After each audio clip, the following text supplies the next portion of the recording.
8 wars in 8 months. Did I get a Nobel Prize? No. নিজের অর্জিত সর্বোচ্চ বৈশ্বিক সম্মানটি তিনি তুলে দিতে চান অন্য একজনের হাতে, যার জন্য লড়েছেন, যার সহযোগিতায় ক্ষমতার পথ পরিবর্তন দেখেছেন, সেই ত্রাতার হাতেই শোভা পাক শান্তির এই পদক। এমনই এক নাটকীয় ঘোষণা দিয়ে বিশ্বজুড়ে শোরগোল ফেলে দিয়েছেন তিনি। কিন্তু চাইলেই কি বিশ্বসেরা এই স্বীকৃতি উপহার হিসেবে অন্যকে দিয়ে দেওয়া সম্ভব? ভেনেজুয়েলার বিরোধী নেত্রী মারিয়া কারিনো মাচাদো সম্প্রতি ঘোষণা করেছেন তার পাওয়া শান্তিতে নোবেল পুরস্কারটি তিনি মার্কিন প্রেসিডেন্ট ডোনাল্ড ট্রাম্পকে দিয়ে দিতে চান।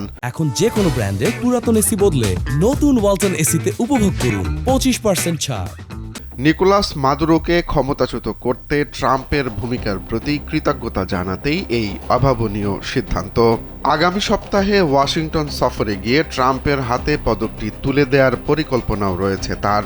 ট্রাম্প নিজেও এই প্রস্তাবে বেশ উচ্ছ্বসিত।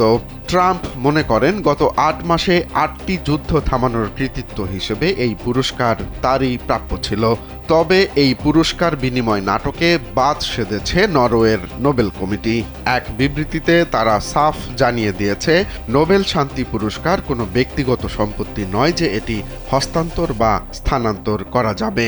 নিয়ম অনুযায়ী একবার কারো নাম ঘোষিত হলে সেই সিদ্ধান্ত স্থায়ী এবং তা অন্যকে দেওয়ার কোনো আইনি সুযোগ নেই। ফলে মাচাদোর সদিচ্ছা আর ট্রাম্পের আকাঙ্ক্ষা দুই এখন নোবেল কমিটির নিয়মের বেড়াজালে বন্দী হয়ে গেল।